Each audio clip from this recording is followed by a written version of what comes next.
बिस्मिल्लाहिर्रहमानिर्रहीम। अस्सलाम वालेकुम। लास्ट लेक्चर में हमने लॉ ऑफ सप्लाई की डेफिनेशन को डिस्कस किया था और उसके ग्राफ के रिलेशनशिप को डिस्कस किया था कि जब कभी भी दो चीज़ों के दरमियान किसी भी दो वेरिएबल क्या होते हैं, कोई भी चीज़ जिसके ऊपर कोई भी डाटा जिसके ऊपर तुम काम कर रहे होते हो स्टैटिस्टिक्स में, उसको वेरिएबल कहते हैं। लाइक तुम हाइट और वेट, नंबर ऑफ स्टूडेंट और उनके मार्क्स पे अगर काम कर रहे हो, जैसे स्टैटिस्टिक्स में पढ़ते हो तो वो इसको एक वेरिएबल लेते हैं। तो इकोनॉमिक्स में कोई भी दो वेरिएबल हम किसको ले लेते हैं? वेरिएबल मींस प्राइस भी हो सकता है, quantity demand, quantity supply, aggregate demand, national income, interest rate, ये सारी चीज़ें वेरिएबल लेते हैं इनको और इनको एक्स वाई से हम रिप्रेजेंट करते हैं। जब भी किसी दो चीज़ों के दरमियान डायरेक्ट रिलेशनशिप होगा तो उसका ग्राफ अपवर्ड स्लोपिंग होगा। जब भी किसी दो चीज़ों के दरमियान डाउनवर्ड यानी कि इन्वर्स रिलेशनशिप होगा, एक चीज़ बढ़ेगी दूसरी चीज़ कम होगी, तो उसका डाउनवर्ड स्लोपिंग ग्राफ बनेगा। अच्छा, अभी हम लॉ ऑफ सप्लाई की बात करें तो लॉ ऑफ सप्लाई सिंपली क्या बताता है, जब किसी चीज़ की प्राइस बढ़ती है तो क्योंकि ये सेलर का बिहेवियर है तो सेलर का प्रॉफिट मार्जिन बढ़ता है तो वो उसको ज़्यादा मार्केट में लेकर आता है। जब किसी चीज़ की प्राइस कम होती है तो उसका प्रॉफिट मार्जिन कम होता है तो वो उसको मार्केट में कम लेकर आता है। तो इसलिए लॉ ऑफ सप्लाई का डायरेक्ट रिलेशनशिप है, जब किसी चीज़ की प्राइस इंक्रीज़ होती है तो उसकी क्वांटिटी सप्लाई बढ़ जाती है और जब किसी चीज़ की प्राइस डिक्रीज़ होती है तो उसकी क्वांटिटी सप्लाई कम हो जाती है। और इन दोनों के दरमियान डायरेक्ट रिलेशनशिप होता है। इसका जो कर्व होता है वो left to right upward sloping होता है। क्लियर है ये बात? अच्छा, अभी हम कर्व को थोड़ा सा डिस्कस कर लेंगे, शेड्यूल क्या होता है और कर्व क्या होता है। देखो बेटा, क्लियर है कि शेड्यूल में हम दो चीज़ें, अगर हम क्वांटिटी डिमांड का शेड्यूल बनाएंगे तो वो दो चीज़ों के रिलेशनशिप को देखता है, प्राइस और क्वांटिटी डिमांड के। और अगर हम क्या करेंगे, सप्लाई शेड्यूल की बात करेंगे तो वो दो चीज़ों के रिलेशनशिप को देखता है, प्राइस और क्वांटिटी सप्लाई के। शेड्यूल कैसे बनेगा, कितने कॉम्बिनेशंस लेंगे, ये अभी आपको वहाँ पर ना ग्राफ पेपर मिलना है एग्जाम में, आपको एक सिंपल सी कॉपी मिलनी है, उसी की शीट पे आपको बनाना है। तो ये ज़्यादा इसके अंदर हार्ड एंड फास्ट नहीं कि 2.5 में फिगर लो, ये फिगर लो। सिंपल से 4 से 5 कॉम्बिनेशन ले लो, तुम्हें सिर्फ एक ग्राफ को प्रेजेंट करना है और वो अच्छे से प्रेजेंट करना है। तो जो नॉर्मली आसान वे है ना, उसको आसान रहने दो, उसको मुश्किल नहीं करो। तुम बस 5 कॉम्बिनेशन ले लिया करो, उसमें तुम्हारा ग्राफ अच्छे से प्रेजेंट हो जाएगा, या 4 कॉम्बिनेशन। तुम्हें ये बात पता है आपको कि अगर प्राइस बढ़ेगी तो क्वांटिटी सप्लाई भी क्या होगी, बढ़ेगी। तो मैं ऐसी प्राइस ले लेता हूँ 5 के डिफरेंस से, 5, 10, 15, 20। आसान प्राइस लो, कोई इसमें 5 पॉइंट फलाना नहीं करो, 5 के डिफरेंस है।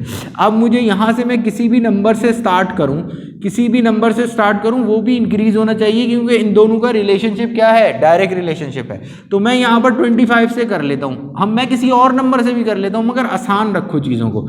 25 ऐड कर लो, जब प्राइस 10 हुई तो ये 50 सब क्वांटिटी सप्लाई कर रहा है, सप्लायर।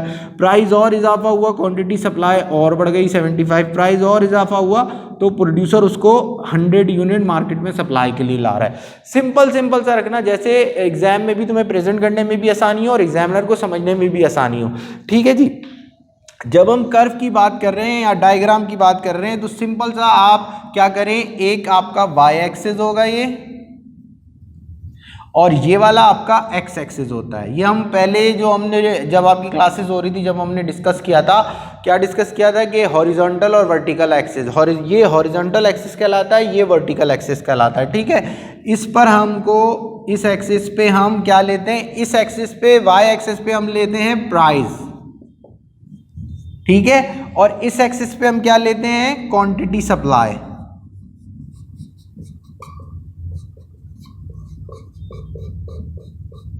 क्लियर है?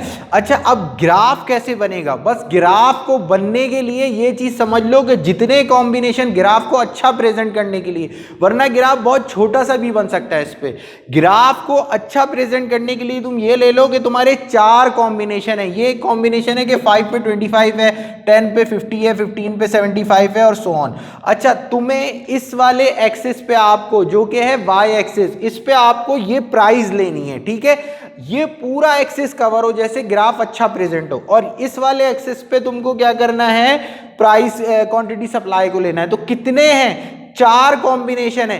तो इस लाइन को आपको 4 जगह से मार्क करना है इक्वल डिफरेंस से, ताकि तुम्हारा ग्राफ अच्छा बने। तो मैं इक्वल डिफरेंस से अप्रोक्सीमेटली 1, 2, 3, 4, इसको भी मैं इक्वल डिफरेंस से अप्रोक्सीमेटली 1, 2, 3 4 4 जगह से कर लिया। अगर तुम 5 लोगे तो 5 जगह से कर लेना। अच्छा, अब यहां पर 0 होता है ऑलवेज, ठीक है। अब 0 से हमेशा कम से स्टार्ट करना, अक्सर ये गलती करते हो कि ज्यादा, तो कम इसमें 20 है या 5 है? कम डेफिनेटली क्या है 20, सॉरी कम डेफिनेटली क्या है 5, तो 0 के बाद क्या आएगा 5, फिर क्या है 5 10, फिर क्या है 15 और फिर क्या है 20।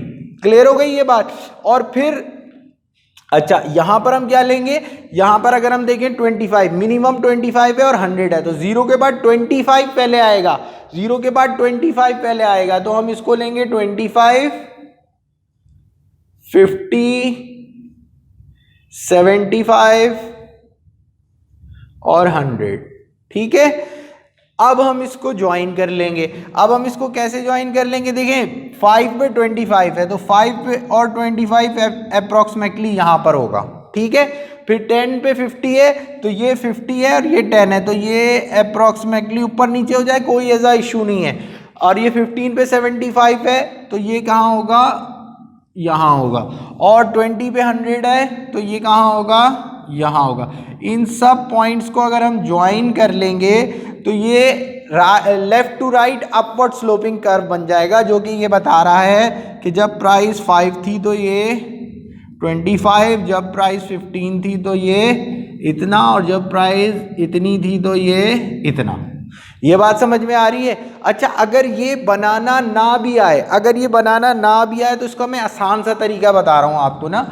इसका आसान तरीका क्या है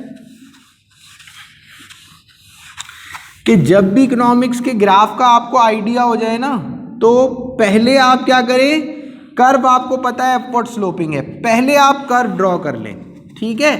पहले आपको कर्व ड्रॉ करना है, बाद में आप उसको लेबलिंग कर दें, नंबरिंग कर दें। आपको पता है कि supply curve always upward sloping होता है, तो पहले जब भी ना समझ में आ रहा हो ना, तो पहले एक सप्लाई कर्व आपने ड्रॉ कर लिया, ठीक है। अब आप इस पे लाइन लगा लें, आपके 4 कॉम्बिनेशन है, 4 जगह से आप इसको ज्वाइन कर लें और फिर नंबरिंग कर दें कि 5 10 15 20 25 50 75 100। इससे आपको ड्रॉ करने में, कर्व आपको पता है, ग्राफ अच्छा बन जाएगा और ड्रॉ करने में आसानी हो जाएगी। तो ये बात समझ में आ रही है कि हम इस एक्सिस पे क्या लेते हैं, प्राइस को लेते हैं, इस एक्सिस पे हम क्या लेते हैं, क्वांटिटी सप्लाई को लेते हैं, और ये हमेशा अपवर्ड स्लोपिंग होता है। हमेशा अपवर्ड स्लोपिंग का मतलब क्या है कि देखो अभी तो प्राइस भी बढ़ रही है, क्वांटिटी सप्लाई भी बढ़ रही है। अगर मैं इस सिचुएशन को उल्टा कर दूं कि प्राइस भी कम हो रही हो और सप्लाई भी कम हो रही हो, तो फिर कैसा ग्राफ बनेगा, देख लेते हैं।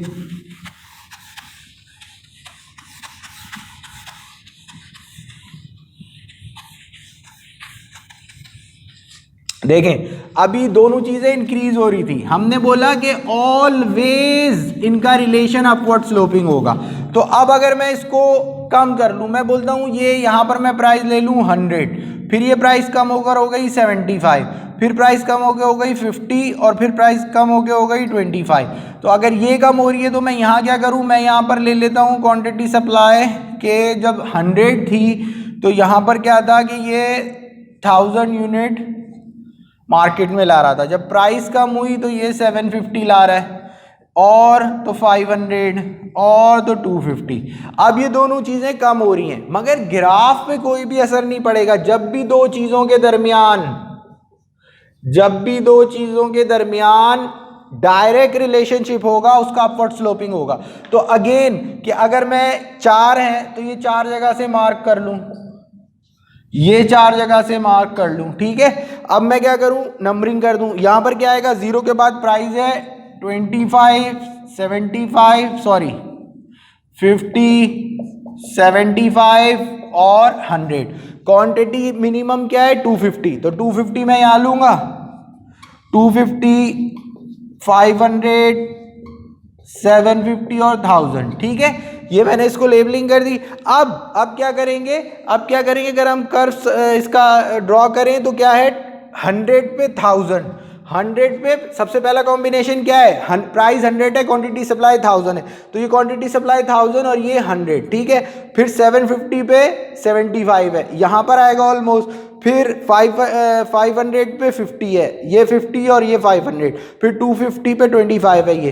तो इसको अगर हम अगेन ड्रॉ करें तो इवन कि अब दोनों चीजें कम हो रही हैं मगर फिर भी इसका अपवर्ड स्लोपिंग है। अपवर्ड स्लोपिंग क्यों है कि जब भी दो चीजों के दरमियान डायरेक्ट रिलेशनशिप होगा तो उसका कर्व हमेशा अपवर्ड स्लोपिंग होगा। तो इस लेक्चर नंबर 9 में इतना ही। इंशाल्लाह अब हम नेक्स्ट लेक्चर में इसका शिफ्टिंग और मूवमेंट को हम डिस्कस करेंगे। तो इसमें इतना ही। Thank you so much, thank you so much. अस्सलाम वालेकुम।